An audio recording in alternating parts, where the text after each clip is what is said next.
He just wanted a simple glass of juice. But the encounter with a humble boy by the roadside changed his life forever. Watch this story until the end. You will be surprised by this story. If you like love and romance stories, subscribe to this channel, leave your comment. We post videos like this every day. The suffocating heat of a Saturday morning in downtown Springfield pressed against Richard Thompson's tailored suit as he sought refuge in Memorial Park, far from the boardrooms, quarterly reports, and endless streams of numbers that defined his existence as CEO of Thompson Holdings. At 52, Richard had mastered the art of commanding respect through silence, of making million-dollar decisions with the same ease others chose their morning coffee.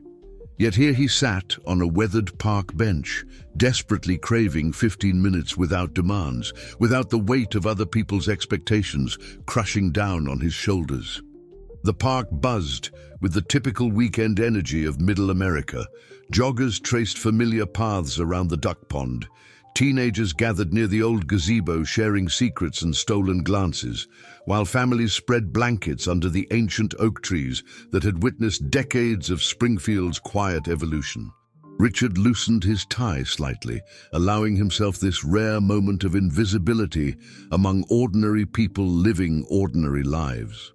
What he didn't expect was for his carefully constructed solitude to be shattered not by an urgent phone call from the office or a crisis requiring his immediate attention, but by a small voice that seemed to carry more authority than any board member he'd ever faced.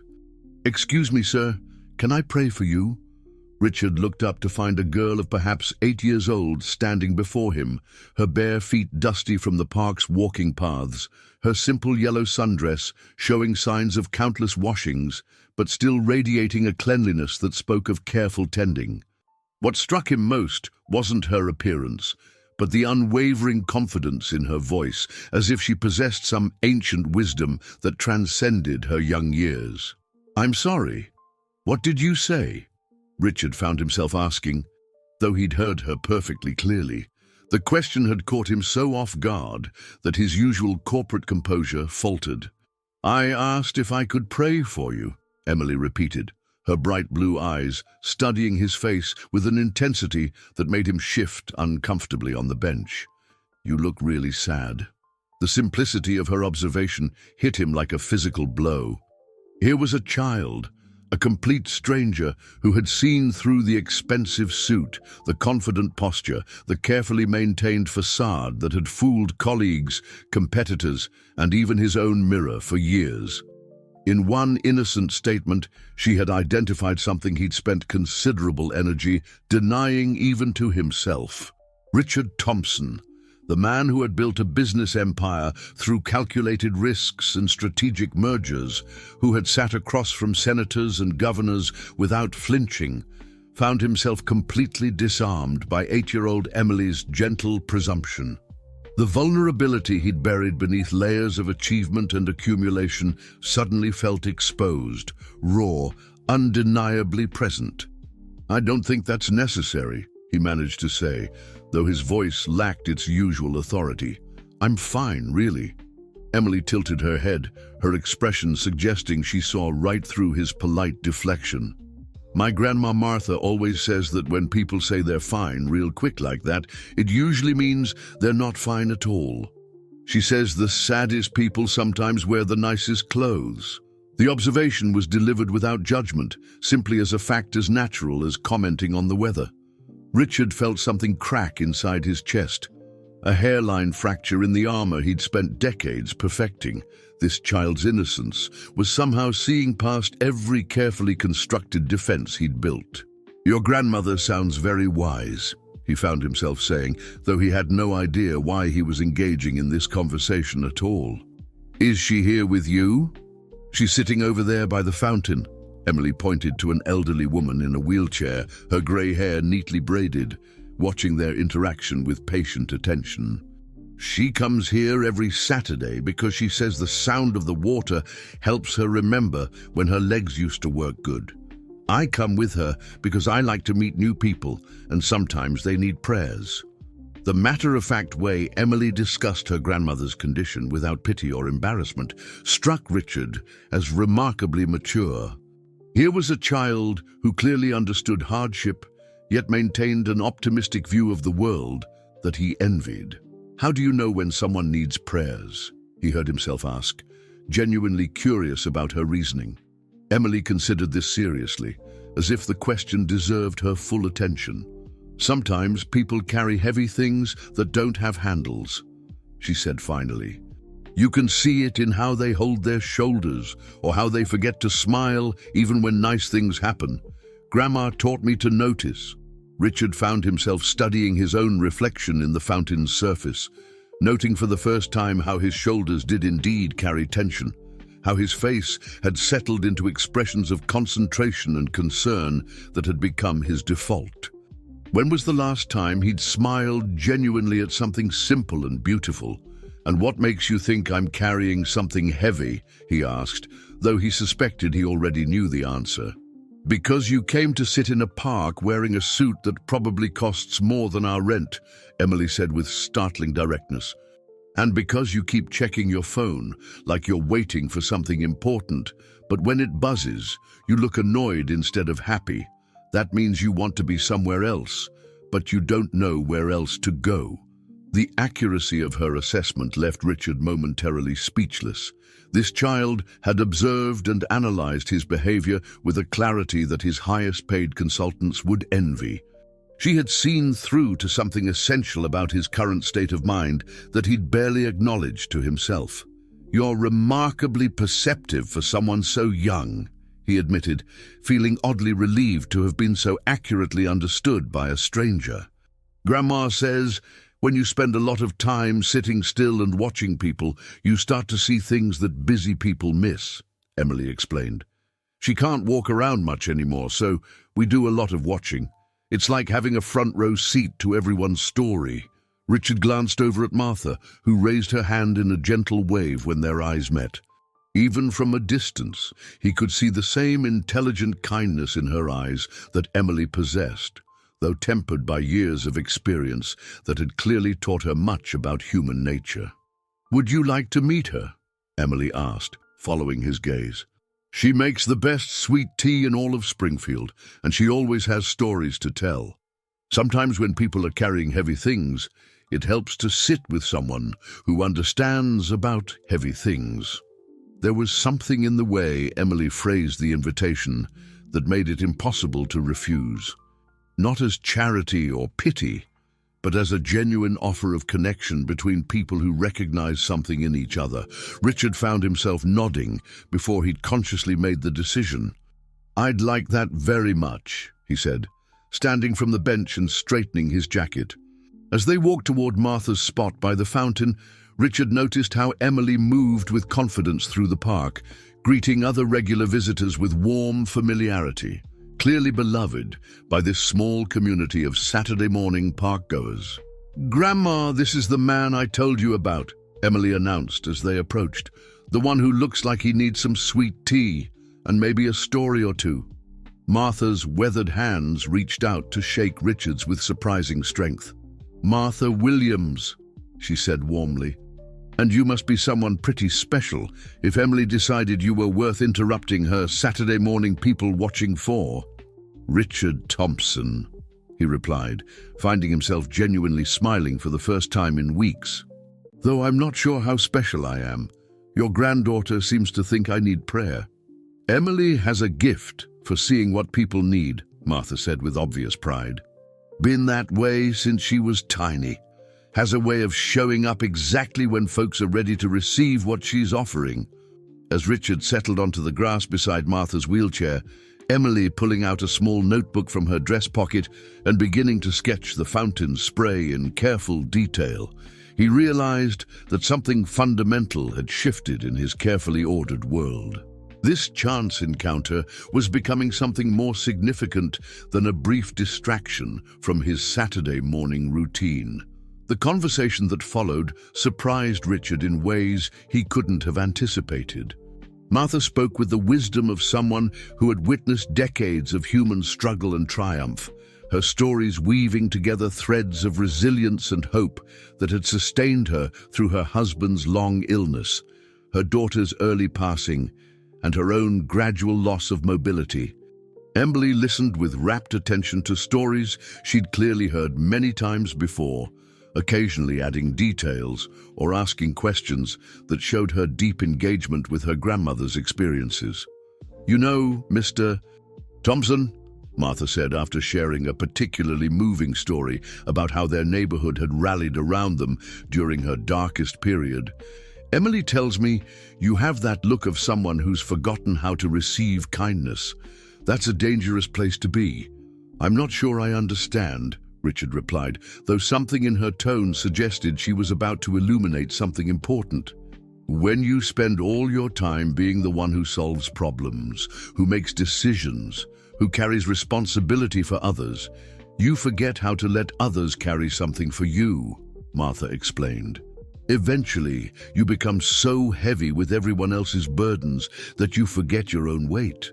Emily looked up from her notebook, where she'd been sketching not just the fountain, but also detailed drawings of the people around the park, each figure captured with surprising accuracy for someone so young. "Is that why you looked so tired when I first saw you?" she asked Richard directly. "I suppose it might be," Richard admitted, finding their directness both refreshing and unsettling. In his world, conversations rarely ventured into such personal territory so quickly. "I've been carrying quite a lot lately." "What kind of things?" Emily asked with genuine curiosity, her pencil poised over her notebook as if ready to document whatever he might share. Richard hesitated, unsure how to explain the weight of corporate responsibility, the pressure of stakeholder expectations, the isolation that came with being the final decision-maker in situations that affected thousands of employees and their families. How could he make an 8-year-old understand the burden of knowing that his choices rippled out through entire communities? "I make decisions that affect a lot of people," he said finally. "Sometimes I worry that I'm not making the right choices, or that I've lost sight of what really matters while focusing on what seems urgent." Martha nodded knowingly. "That's the trap of importance," she said. "When everyone treats you like you have all the answers, you start believing you should have all the answers. But the truth is, the most important questions can't be answered from the top of a mountain. They can only be answered from down here, sitting on the ground with regular folks." Emily had stopped drawing and was watching Richard intently. "Do you ever get to just be regular?" she asked. "What do you mean? Like, do you ever get to just go somewhere and not be the important person? Where nobody knows you're supposed to have answers and you can just ask questions instead."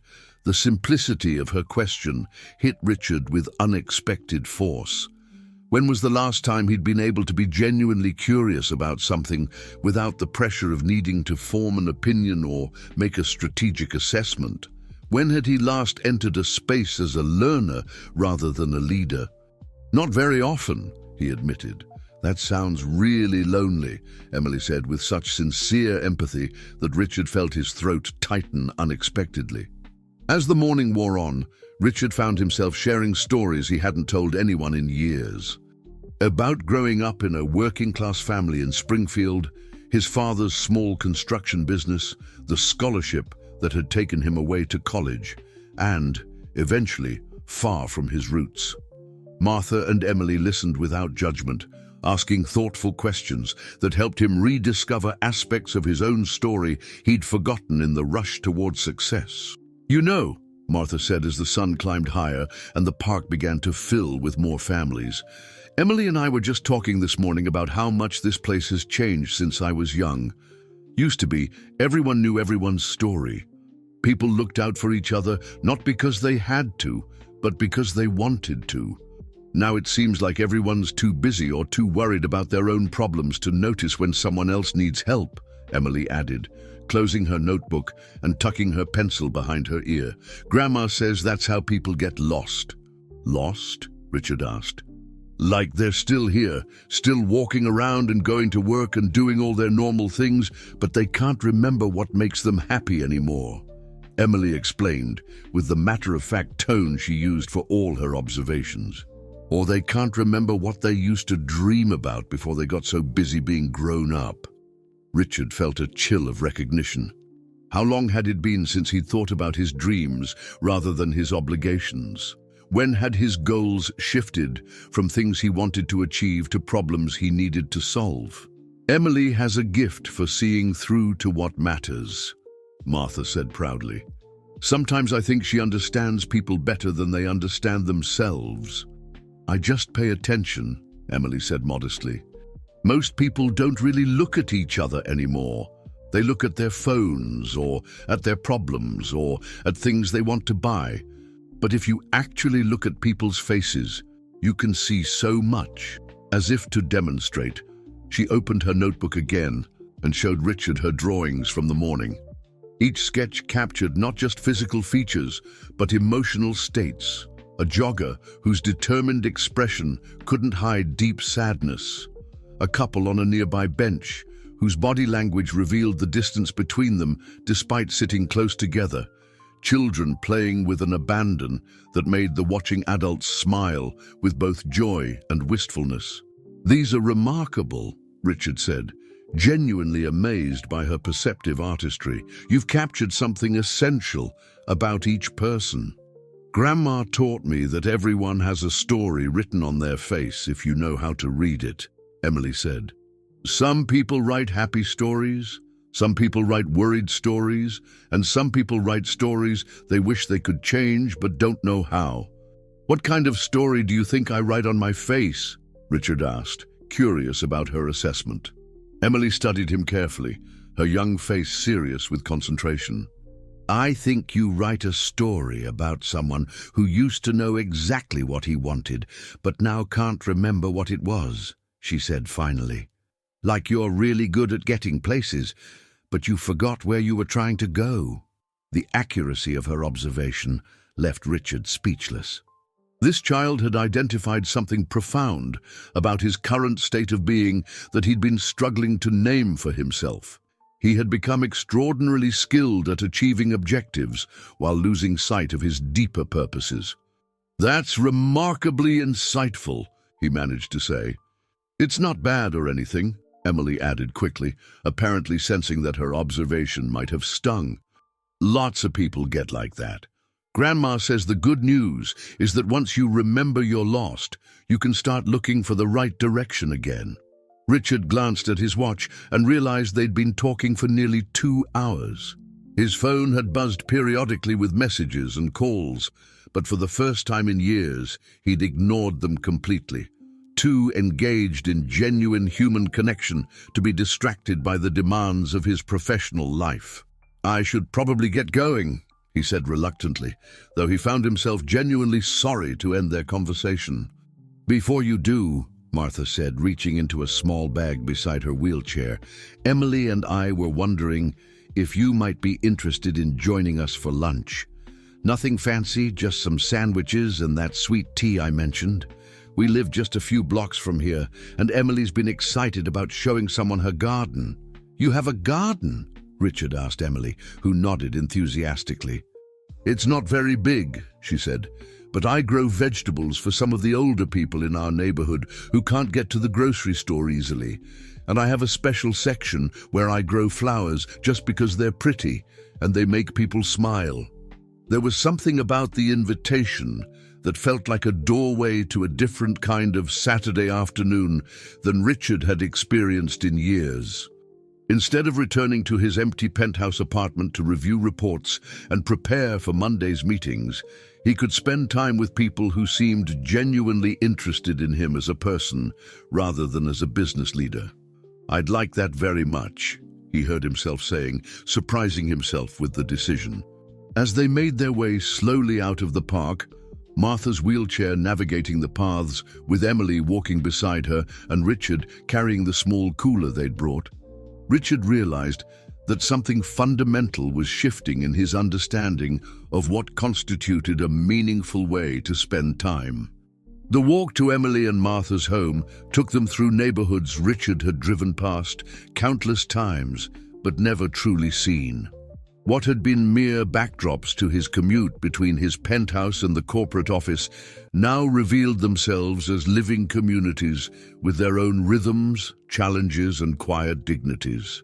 Children played in small front yards behind chain-link fences. Elderly residents sat on porches watching the world go by, and corner stores displayed handwritten signs advertising everything from phone cards to home-cooked meals. "This is Maple Street," Emily announced, as they turned onto a tree-lined road where modest houses stood close together, many showing signs of creative maintenance and loving care, despite obvious financial constraints. "We live in the blue house with the white trim. I painted that trim myself last summer when Grandma taught me how to use a brush properly." The house was small but immaculate, with a front porch that had been converted into a wheelchair-accessible entrance and a side yard that revealed itself to be the garden Emily had mentioned. Even from the street, Richard could see raised beds full of vegetables, carefully tended flowers, and what appeared to be a small greenhouse constructed from salvaged materials.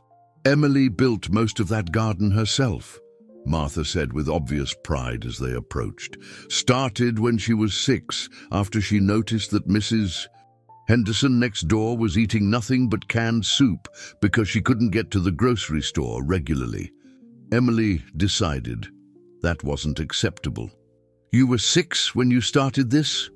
Richard asked, genuinely amazed by the scope and organization of the garden. "I was 6 when I got angry about Mrs. Henderson," Emily corrected. "But I was 7 by the time I figured out how to actually grow things that people wanted to eat. It took a lot of mistakes and a lot of reading library books about gardening."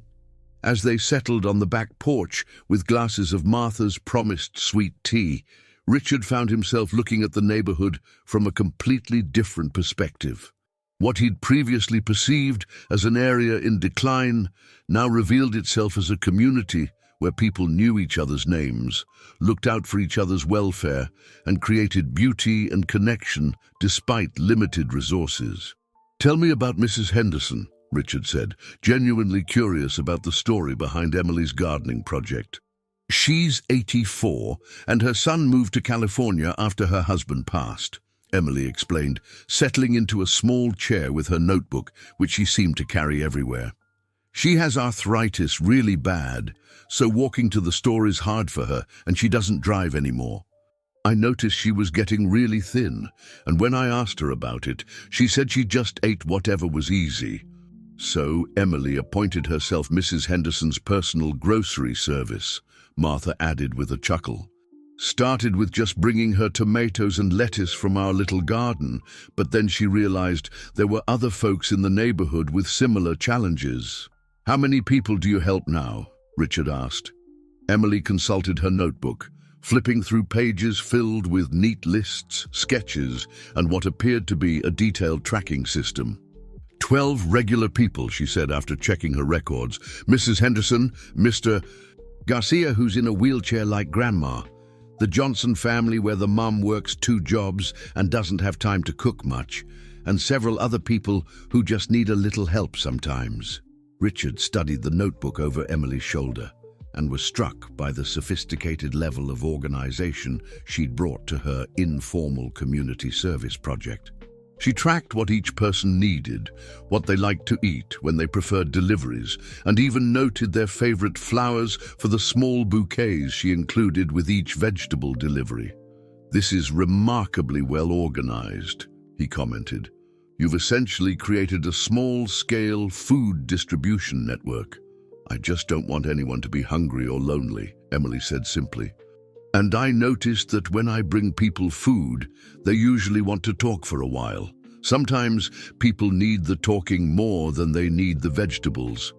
As the afternoon progressed, Richard met several of Emily's regular recipients when they stopped by to chat with Martha or to check on garden progress.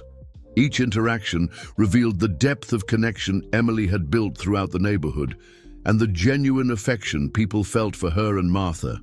Mrs. Henderson brought them homemade cookies as thanks for the week's vegetables. Mr. Garcia wheeled over to show Emily pictures of his grandchildren in Texas. The Johnson twins ran over after school to help water the plants and to show Emily their latest school projects. "I don't think I've ever seen anything like this," Richard admitted to Martha during a quiet moment when Emily was explaining optimal growing conditions to the Johnson twins. "She's created an entire support network." "Emily sees needs that most people walk right past," Martha replied. "But more than that, she sees potential solutions. Most folks look at a problem and think someone should do something about this. Emily looks at a problem and thinks, what can I do about this?" Richard reflected on his own approach to problem solving, which typically involved delegating tasks to departments, hiring consultants, or implementing systematic changes through corporate structures. Emily's direct, personal approach to community challenges was both more immediate and more fundamentally human than anything he'd encountered in his professional life. "Has she always been this way?" he asked. "Ever since she came to live with me when she was 4, Martha said, her voice taking on a more serious tone. "Her mother, my daughter Sarah, struggled with some challenges that made it hard for her to provide consistent care. Emily spent those early years moving around a lot, staying with different relatives, experiencing uncertainty.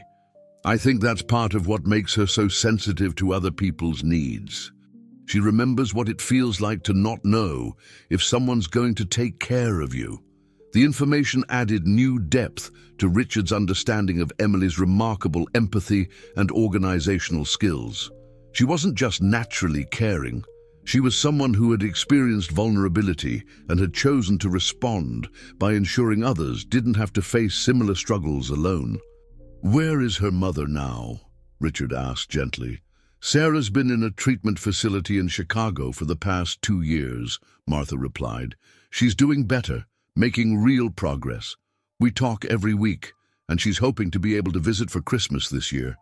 Emily writes her letters every few days, telling her about the garden and the neighbors and all her various projects." Richard absorbed this information quietly, beginning to understand the full scope of challenges Martha and Emily navigated daily.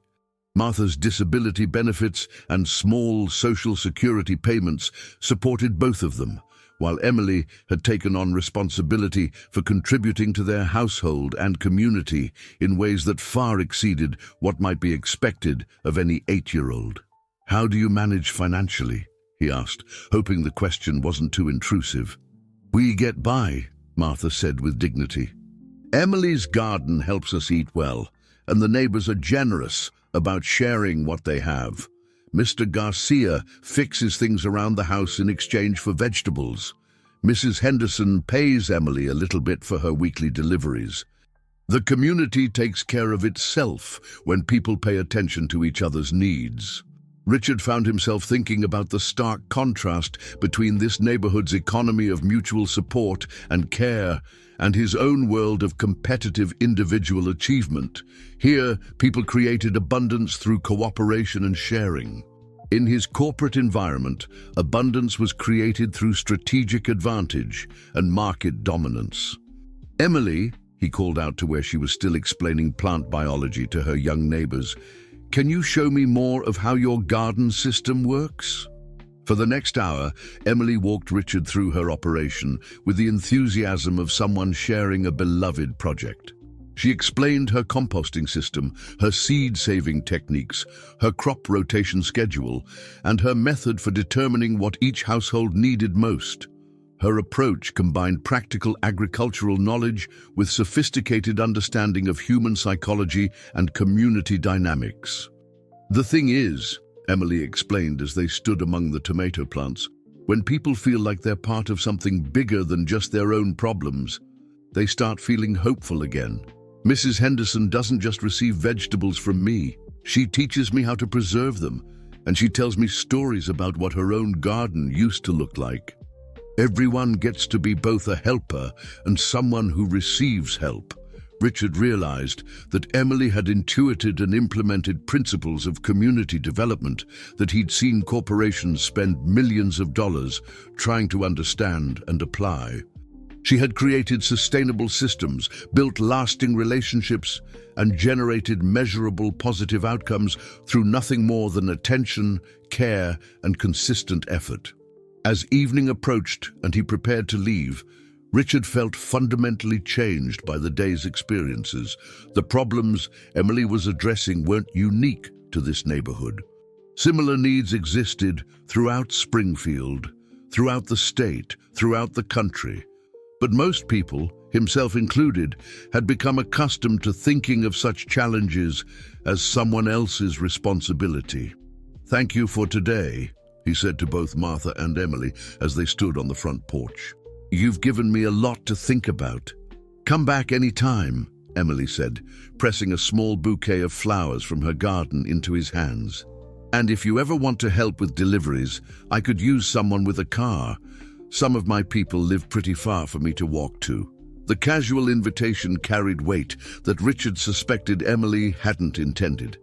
Here was an opportunity to move from observer to participant, from someone who contemplated community problems to someone who actively worked to address them. The possibility felt both exciting and daunting as he walked back toward his car, carrying Emily's flowers and carrying questions that would keep him awake long into the night. Richard spent Sunday in his penthouse apartment, but his mind remained on Maple Street. Every luxury surrounding him seemed to emphasize the stark contrast between his isolated comfort and the vibrant community he'd discovered. The marble countertops, floor-to-ceiling windows overlooking Springfield's business district, and state-of-the-art kitchen that he rarely used felt hollow compared to Martha's small porch, where genuine conversation had flowed as naturally as sweet tea.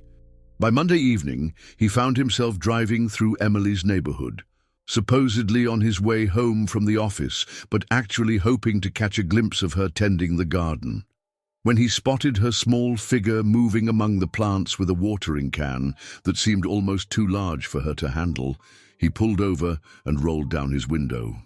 "Rodriguez hasn't been feeling well, and I have some soup from our garden that needs to get to her, but it's too far for me to walk and still get everyone else's deliveries done before dark." Within minutes, Richard found himself loading bags of vegetables, small containers of homemade soup, and Emily's notebook into his Mercedes, while Emily climbed into the passenger seat with the comfortable confidence of someone embarking on a familiar adventure. "Need any help with deliveries today?" he called out. Emily's face lit up with genuine delight. "Mr. Thompson, I was hoping you'd come back. Mrs. Rodriguez lives over on Oak Avenue," Emily directed as they pulled away from the house. "She's from Mexico originally, and she taught me how to grow the best peppers. Her husband used to work construction, but he hurt his back last year and can't work much anymore. They have 3 kids, and she cleans offices at night to make ends meet." As they drove through Springfield's working-class neighborhoods, Emily provided running commentary about the people they passed, the challenges various families faced, and the small ways community members supported each other. Richard realized he was receiving an education about his own city that his position as a prominent business leader had never provided. The Rodriguez house was tiny but welcoming, with children's drawings taped to windows and a small statue of the Virgin Mary in the front yard, surrounded by carefully tended marigolds. When Mrs. Rodriguez opened the door and saw Emily standing beside Richard, her face showed momentary confusion, followed by warm welcome. "Emily, mi niña, how are you? And who is this gentleman?" "This is my friend, Mr. Thompson," Emily said, switching effortlessly between English and the Spanish phrases she'd clearly picked up from her regular interactions. "He offered to help me make deliveries today. I brought you the soup I promised, and some of those peppers you like." As they sat in the Rodriguez living room, sharing coffee and listening to stories about the family's journey to Springfield, Richard found himself increasingly aware of the resourcefulness and resilience required to navigate economic uncertainty while maintaining dignity and hope. Mrs. Rodriguez spoke about her night shift cleaning downtown office buildings, her husband's frustration with his physical limitations, and their determination to provide their children with educational opportunities. "Emily is like an angel to our family," Mrs. Rodriguez said, watching Emily play with the youngest Rodriguez child while they talked. "She brings us vegetables, yes, but more than that, she brings us the feeling that someone cares, that we are seen." The phrase stayed with Richard as they continued their delivery route. At each stop, he observed the same pattern.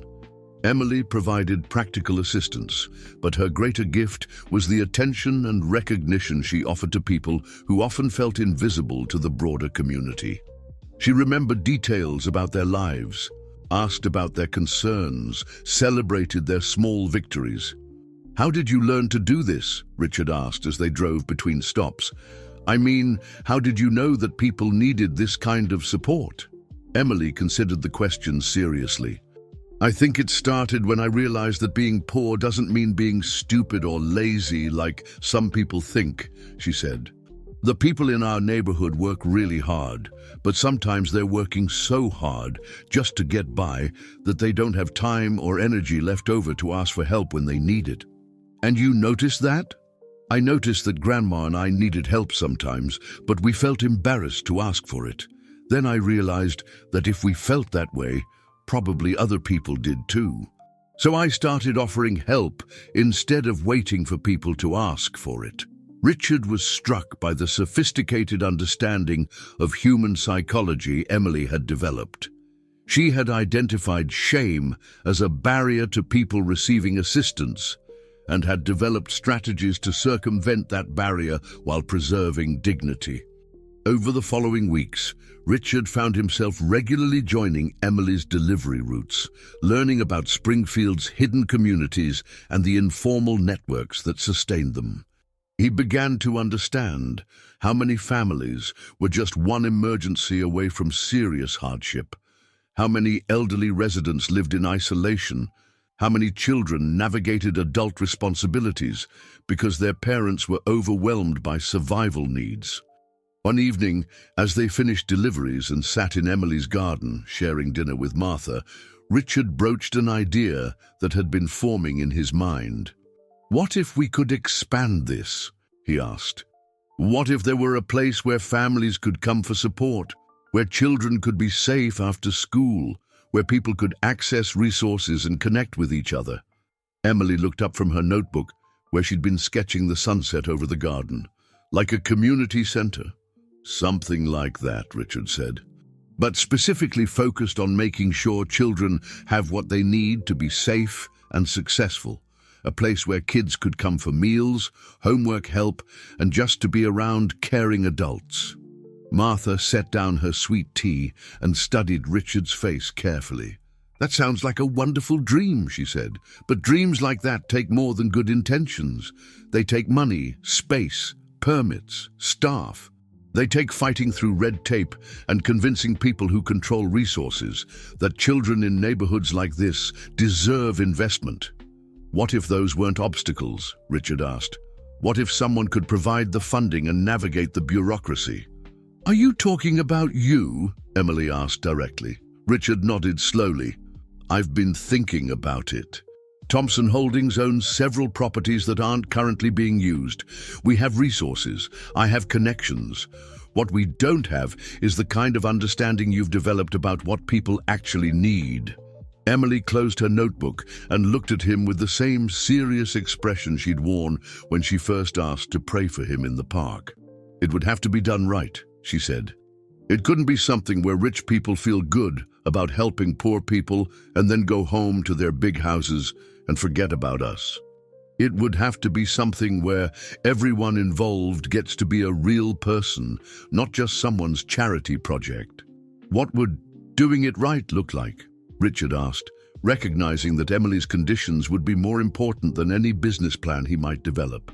"It would mean asking people what they need instead of telling them what they should want," Emily said. "It would mean hiring people from the neighborhood, not just bringing in outsiders who don't understand how things work here. It would mean creating something that makes people feel stronger, not something that makes them feel like they owe somebody something." Martha nodded approvingly at Emily's analysis. The child has seen enough charity that doesn't really help to know the difference, she said. There are organizations that come through here periodically, take some pictures, hand out some donated items, and then disappear until the next photo opportunity. Emily's talking about something that would actually change how people live. Richard spent the next several days thinking about Emily's criteria for authentic community development. His usual approach to new ventures involved market analysis, competitive research, and strategic planning. But this project would require a different kind of due diligence, understanding the daily realities of families he'd never known existed, learning from people whose expertise came from lived experience rather than professional training.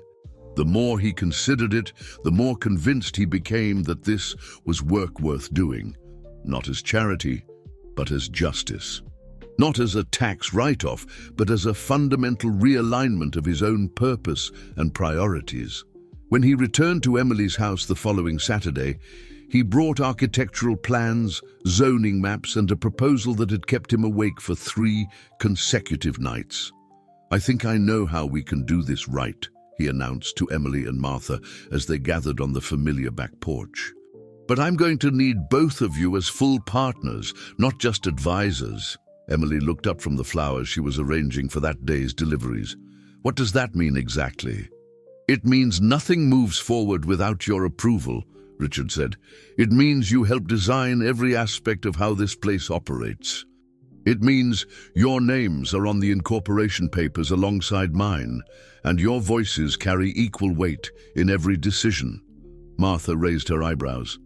"That's not how rich people usually do charity work," she observed. "This isn't charity," Richard replied. "This is community development, and I'm learning that community development can't be done to people. It has to be done with people." Emily smiled, the first entirely unguarded smile Richard had seen from her. "When do we start?" she asked.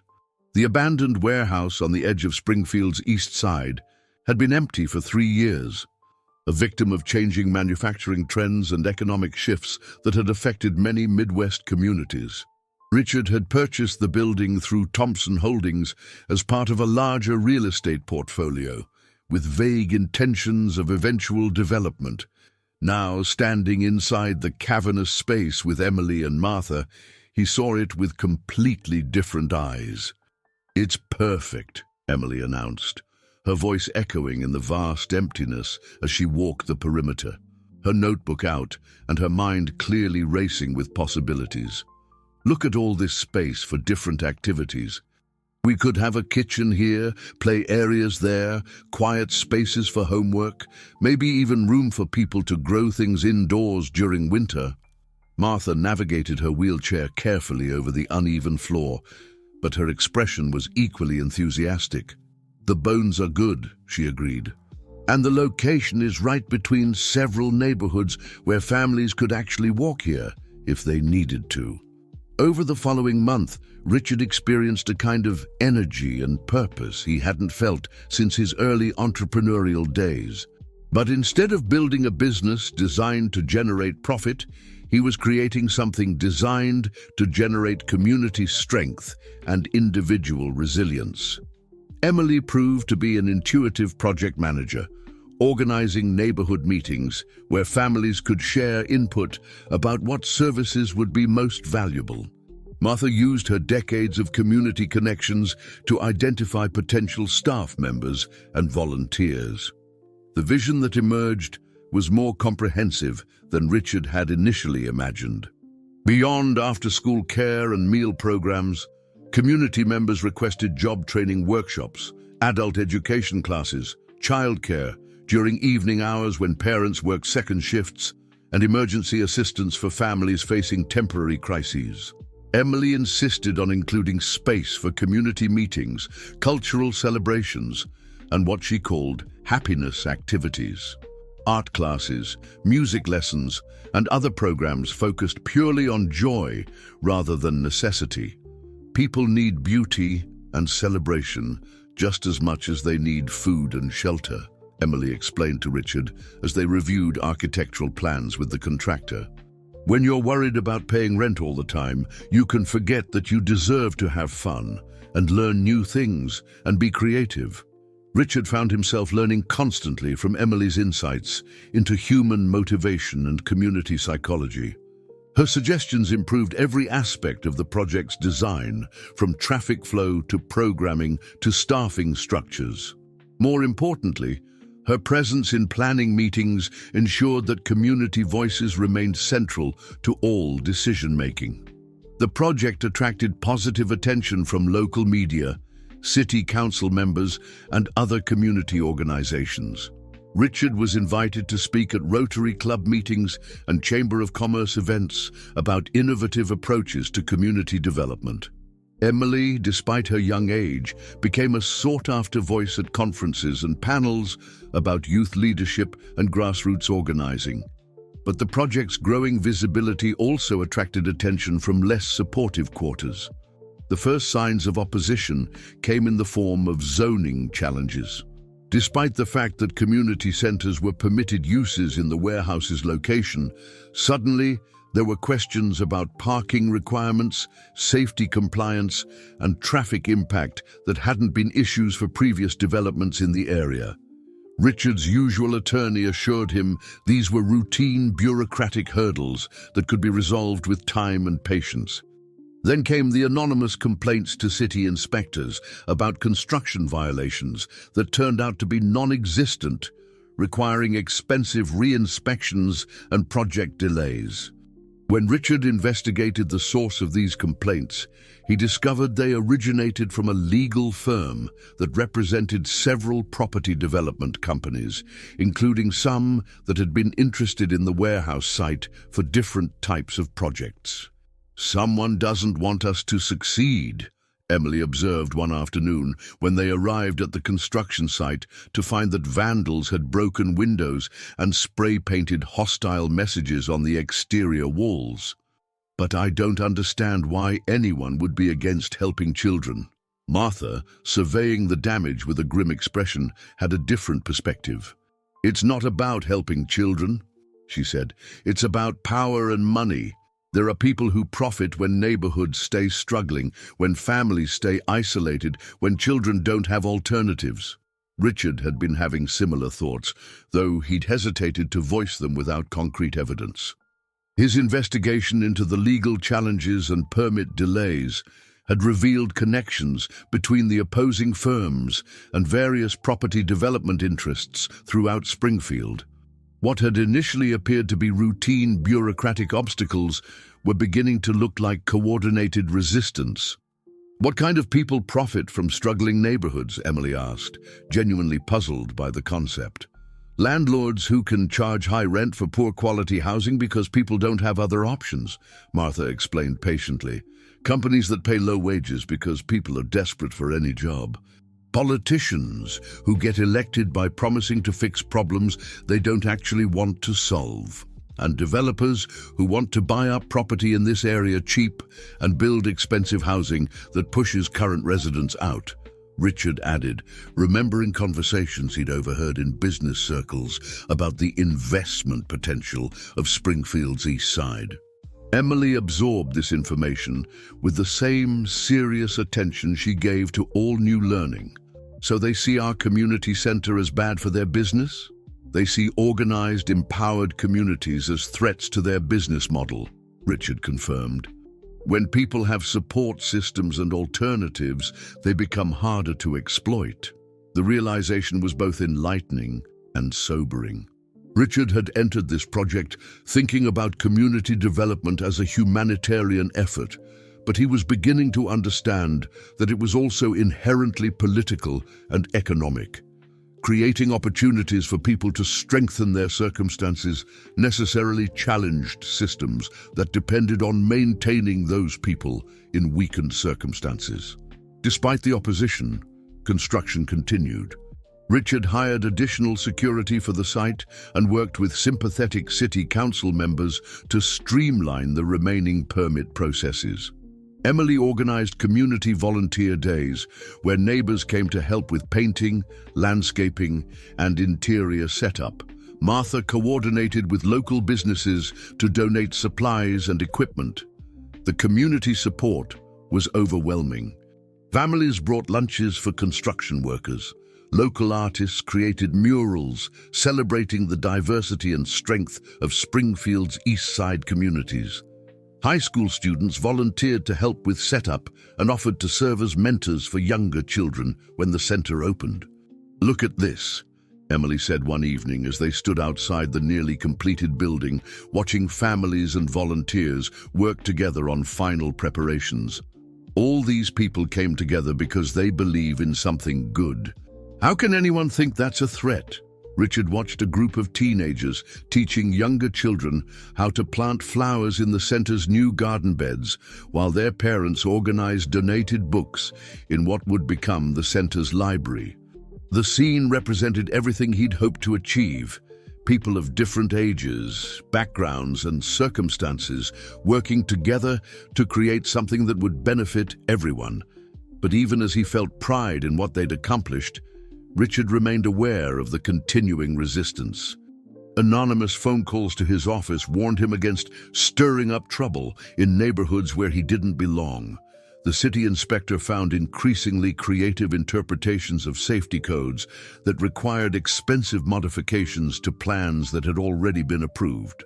Local newspapers began running opinion pieces questioning whether community centers actually helped families or created dependency. "We're going to face more challenges as we get closer to opening," Richard warned Emily and Martha during one of their regular planning meetings. "Are you prepared for this to get more difficult?" Emily looked up from the schedule she was creating for the center's first week of programming. "Mr. Thompson," she said with the patient tone she used when explaining obvious things to adults, "helping people is always going to make some other people angry, but that doesn't mean we stop helping people.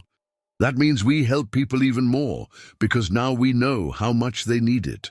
Martha nodded approvingly. "The child understands what you're still learning," she told Richard. "Community work isn't about avoiding conflict. It's about choosing the right side of the conflict and then standing firm."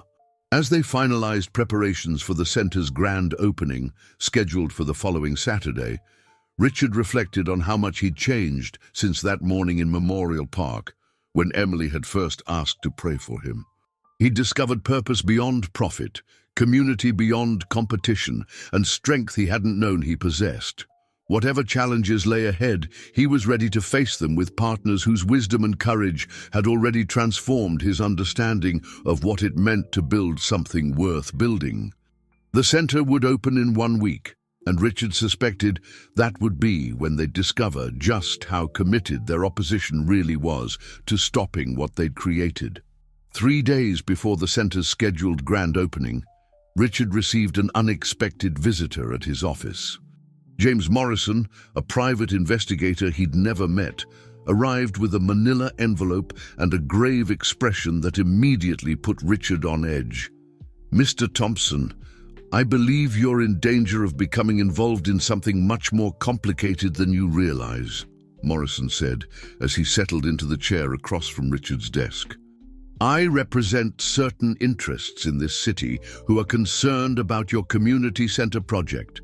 "What kind of interests?" Richard asked, though he suspected he already knew the answer. Morrison opened the envelope and spread several photographs and documents across the desk. "The child you've been working with, Emily Williams. Do you know anything about her background beyond what the grandmother has told you?" Richard felt his protective instincts sharpen. "I know that she's a remarkable young person who cares deeply about her community. Anything else is her family's private business." "I'm afraid it's not that simple," Morrison continued, pointing to one of the photographs. "Emily was involved in a highly publicized foster care case 4 years ago. Her mother, Sarah Williams, was part of an investigation into irregular adoption practices involving several prominent Springfield families." The photograph showed a younger Emily, maybe 4 years old, standing between two adults Richard didn't recognize in what appeared to be a courtroom setting.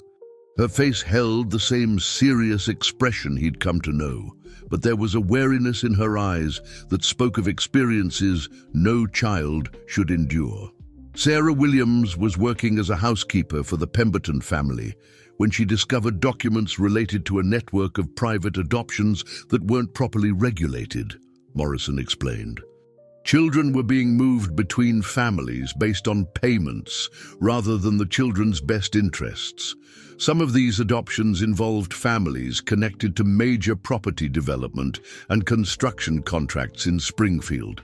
Richard felt a chill of understanding. Are you suggesting that Emily was supposed to be adopted through this network? I'm not suggesting it. I'm telling you it's documented fact. Morrison produced official court records. Emily was removed from her mother's care under questionable circumstances and was supposed to be placed with the Pemberton family, who had made significant financial contributions to certain local political campaigns. But the case fell apart when Sarah Williams refused to sign the final papers and when other irregularities came to light. What happened then? The investigation was quietly dropped. Several families who had participated in these irregular adoptions made substantial donations to various civic organizations to avoid publicity. Sarah Williams was offered money to relocate to another state with Emily, but she refused. Instead, she left Emily with Martha and entered treatment, hoping to rebuild her life and eventually provide a stable home for her daughter. Richard studied the documents, trying to process the implications. And you're telling me this because the same people who profited from that adoption network are among those opposing your community center, Morrison said bluntly. They see Emily as a potential threat. She was young during the original investigation, but she's not young anymore. And now she's becoming a public figure associated with child welfare issues. The pieces began falling into place for Richard. The coordinated opposition to the center, the legal challenges, the anonymous complaints. They weren't just about property development.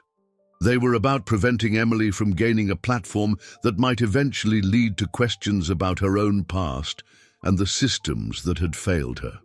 What do they want? Richard asked. They want the center project to disappear quietly. They want Emily to remain invisible. They want to ensure that certain stories from Springfield's past stay buried. Richard gathered the documents and photographs. And if I refuse? Morrison stood to leave. They're prepared to make things very difficult for you, your business, and everyone associated with this project. But I should mention, Mr. Thompson, that not everyone involved in this situation shares the same agenda. Some of us believe the truth has been buried long enough. After Morrison left, Richard sat alone in his office, staring at the photographs of young Emily and trying to reconcile what he'd learned with the confident, caring child he'd come to know. The courage she showed daily in caring for her community took on new dimensions when he considered what she'd already survived. That evening, he drove to Martha's house, unsure how to share what he'd learned or even whether he should. He found Emily in her garden, as usual, tending to the plants that would soon provide the center's first community meals. "Emily," he said carefully, settling onto the ground beside her raised beds, "I learned some things today about your past that I think you should know about." Emily looked up from the tomato plants she was staking, her expression immediately serious. "About my mum and the court stuff when I was little?" Richard was startled by her directness. "You remember that?" "I remember some of it," Emily said, sitting back on her heels and wiping dirt from her hands. "Grandma told me more when I got older. She said some people tried to take me away from my family for reasons that weren't really about what was best for me. How do you feel about that?" Emily considered the question with her characteristic thoughtfulness. "I feel sad for my mom, because I think she was trying to do the right thing and it made things harder for her, but I feel grateful to Grandma for fighting to keep me. And I feel like maybe that's part of why I understand when other kids need help." Martha's voice called from the back porch. "Richard, Emily, could you both come in here?" There's something on the news you need to see. They found Martha watching the local evening news, where a reporter was standing outside the community center with what appeared to be a prepared statement. Springfield's newest community center, set to open this weekend, has become the subject of a formal complaint filed with the City Council by concerned residents, the reporter announced. The complaint alleges that the center's programming may not be appropriate for the families it claims to serve, and questions have been raised about the background of some individuals involved in its leadership. The screen showed footage of the center's exterior and construction progress, but also included images clearly taken from a distance of Emily working in her garden and walking through the neighborhood on her delivery routes. A public hearing has been scheduled for tomorrow evening to address these concerns before the center's planned opening, the reporter continued. City Council members will hear testimony from both supporters and opponents of the project. Emily watched the broadcast with growing distress.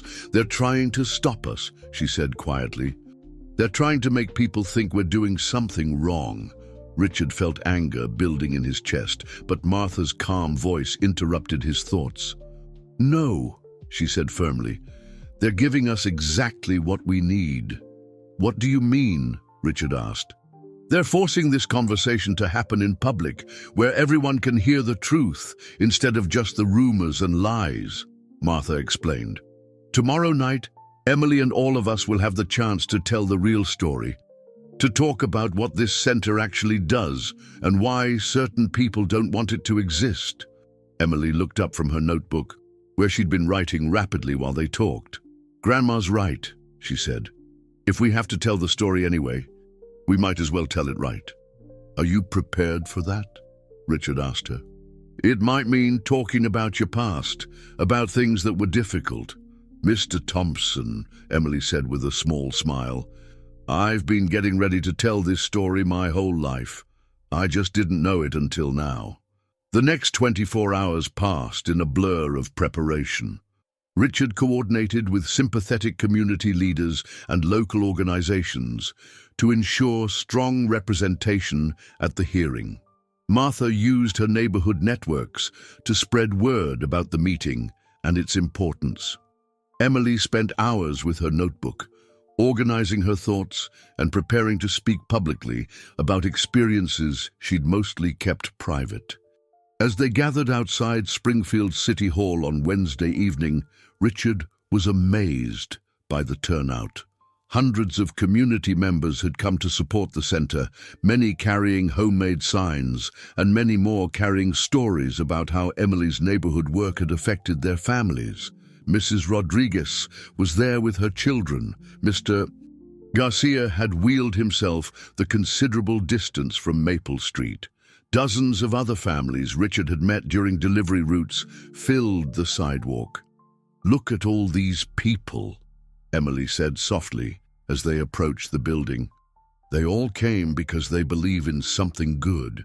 "They came because they believe in you," Richard corrected. "And because they believe you've given them reasons to hope."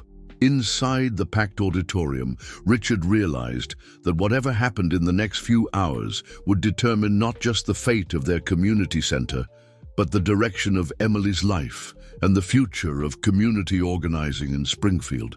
As Emily clutched her notebook and prepared to step up to the microphone, he knew they were about to discover whether truth and courage could overcome money and influence in a public forum. The battle for the center's future was about to begin, and Emily Williams, 8 years old and carrying the weight of her community's dreams, was ready to fight for what she believed was right. The Springfield City Council chamber had never seen anything like the crowd that gathered that Wednesday evening. Every seat was filled with people standing along the walls and spilling out into the hallways.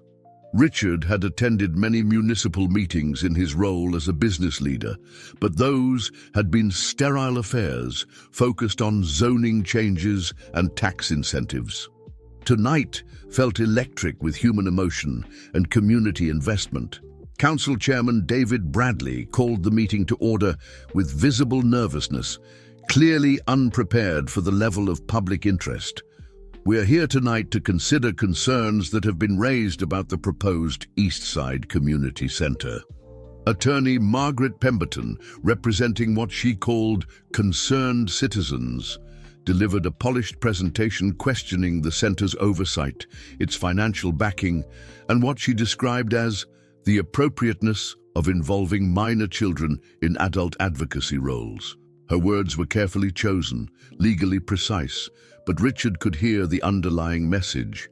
Emily was too young, too inexperienced, and potentially too damaged by her past to be trusted with community leadership. We'll hear from both those who support and those who oppose this project. The opposition spoke first. We must ask ourselves whether this project truly serves children's interests, Pemberton concluded, or whether it exploits vulnerable young people for publicity purposes. The implication hung in the air like an accusation, and Richard felt the crowd's energy shift toward anger. But before anyone could respond, Emily stood up in the front row. "May I speak now?" she asked Chairman Bradley directly, her clear voice carrying through the chamber's sound system. Bradley looked uncertain about protocol, but the crowd's expectant silence left him little choice. "You may address the council, young lady." Emily walked to the podium with her notebook clutched in her hands, and Richard realized that this 8-year-old child was about to become the most important voice in a room full of adults. She adjusted the microphone down to her height, opened her notebook, and looked out at the packed auditorium. "My name is Emily Williams," she began, her voice steady despite the magnitude of the moment. "I'm 8 years old, and I live on Maple Street with my grandmother Martha. 4 years ago, some people in this city tried to take me away from my family, not because my family was bad, but because they thought they could make money by moving children around like we were toys instead of people." A murmur ran through the crowd. This wasn't what anyone had expected to hear from a child at a community center hearing. "They said it was for my own good, but it wasn't really," Emily continued. "It was because there were adults who had figured out how to make money by separating families and then putting children with other families who could pay for us. My mom tried to stop it because she found papers that showed what was really happening, but they told everyone she was a bad mother who couldn't take care of me." Richard watched the faces of council members, seeing shock and growing understanding, as Emily matter-of-factly described a system of corruption they'd probably never fully understood. "But my grandmother Martha fought for me, and some good people helped us, and I got to stay with my real family," Emily said. "And that's when I learned that sometimes adults do bad things to children and call it helping. But I also learned that other adults will fight to protect children if they know what's really happening." Emily turned a page in her notebook where Richard could see she'd written careful notes. "The people who are trying to stop our community center are some of the same people who tried to take me away from my family," she said. "They don't want our center to exist because they're afraid that if children have a safe place to go, and if families have people who actually care about them, then it will be harder for bad people to hurt children and families." The chamber was completely silent now. Emily's calm recitation of facts was more powerful than any emotional appeal could have been. "Our community center isn't about making money or getting famous," Emily continued. "It's about making sure children have safe places to be, and making sure families know that someone cares if they're struggling, and making sure that people who want to help each other have ways to do that." She held up her notebook, opening it to pages filled with names, drawings, and careful records. "This is my book, where I keep track of all the people in our neighborhood who help each other," she said. "Mrs. Rodriguez teaches me Spanish, and I bring her vegetables. Mr. Garcia fixes things for people, and we share our garden tools. Mrs. Henderson tells me stories about when Springfield was different, and I help her carry groceries. Everyone helps everyone else, because that's what communities do." Emily closed the notebook and looked directly at the council members. "The community center we built will just make it easier for more people to help each other. The only people who should be afraid of that are people who want to hurt children and families." And if those people are afraid of our center, then you should know that our center is doing exactly what it's supposed to do. As Emily returned to her seat, the silence in the chamber broke into spontaneous applause that continued for several minutes. Chairman Bradley had to use his gavel repeatedly to restore order. What followed was a stream of community testimonials, unlike anything Richard had ever witnessed. Mrs. Rodriguez spoke in accented English about how Emily's friendship had helped her family feel welcomed in Springfield. Mr. Garcia wheeled himself to the microphone to describe the informal support network that had sustained him through his disability. Teacher after teacher spoke about students whose lives had been transformed by Emily's mentorship and community connections. Martha was the final community speaker, wheeling herself to the podium with dignity and purpose. "Council members," she said, "you've heard tonight from my granddaughter about things that happened to our family that most people never knew about. She shared those painful experiences because she wants you to understand that this community center isn't just a building or a program. It's a way of making sure that children like Emily never have to face adults who want to exploit them without having other adults who will protect them." Martha gestured toward the packed auditorium. "Look around this room. Look at all these people who came here tonight because they believe in something good. This is what community looks like when it's working right. People taking care of each other, people standing up for what's right, people refusing to let children be treated as anything less than precious." She paused, and Richard could see tears in the eyes of several council members. "Emily has taught this community what it means to see each other, to care for each other, to fight for each other," Martha concluded. "All we're asking is for a place where that kind of community can grow stronger. All we're asking is for you to choose children over money, families over profit, and hope over fear." The vote, when it finally came, was unanimous. The community center was approved not just for immediate operation, but with a special designation that would protect it from future zoning challenges and ensure permanent public support. As the crowd celebrated outside City Hall, Emily found Richard and Martha near the steps. "We did it," she said simply, as if the outcome had never been in doubt. "You did it," Richard corrected. "Your courage made this possible." Emily shook her head. "We all did it together. That's how good things happen. People decide they care about something more than they're afraid of something, and then they work together until the good thing wins." 6 months later, the East Side Community Center was serving over 200 families weekly, with programming that included everything from after-school tutoring to job training to community gardens to cultural celebration.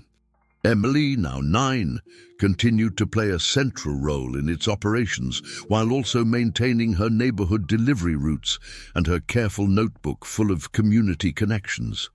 Richard had discovered a purpose beyond anything his business success had ever provided. Martha had become the center's unofficial elder advisor, sharing her wisdom with staff and community members alike. Together, they had created something that was transforming not just individual lives, but the entire fabric of community connection in Springfield. The center's success had inspired similar projects in other cities, with Emily frequently invited to speak at conferences about community organizing and child leadership. But she always returned to her garden on Maple Street, to her delivery routes, to her notebook full of names and stories and careful attention to human needs. One evening, as they sat on Martha's familiar back porch, watching Emily tend her plants, Richard reflected on the journey that had brought them together. "Do you ever think about that morning in the park when you first asked to pray for me?" he asked Emily. Emily looked up from her watering can, smiling. "I think about how sad you looked and how you didn't know yet that you weren't really alone," she said. "But mostly, I think about how sometimes when you ask someone if you can help them, you end up getting helped too." "What do you mean?" "You helped me build something big enough for all my dreams about helping people," Emily said. But I got to help you remember what it feels like to build something that makes you happy instead of just something that makes you money. As the sun set over Springfield and the sounds of community life continued around them, Richard knew that Emily was right.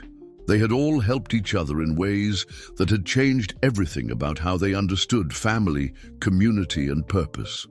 And in Emily's notebook that night, beside Richard's name, she drew not just one heart, but a whole garden of them, representing all the people whose lives had been touched by their unlikely partnership and the community center that had grown from one child's simple question, "Can I pray for you?"